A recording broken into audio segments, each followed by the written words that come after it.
We all got that one ass cousin that want to volunteer to make the mac and cheese. Either you gonna send her this video or you gonna tell her, sit this one on out and you got it. Because I ain't using that Fashion Nova cheese, the Cracker Barrel and the Kraft. No.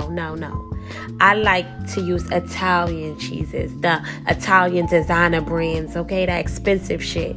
So we gonna use them nice cheeses, throw them on there, and we gonna use that Dasher Blanco seasoning, and we gonna season our cheese sauce on up. And you see how loose it is? We don't like it like that. We want it to slowly thicken up like my thick ass. We want it thick and creamy.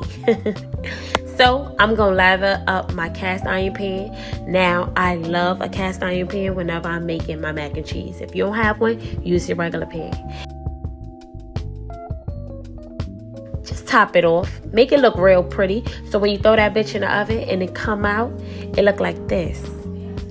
I'm giving you one warning. You may just slap the shit out of grandma this Thanksgiving if this is on the table.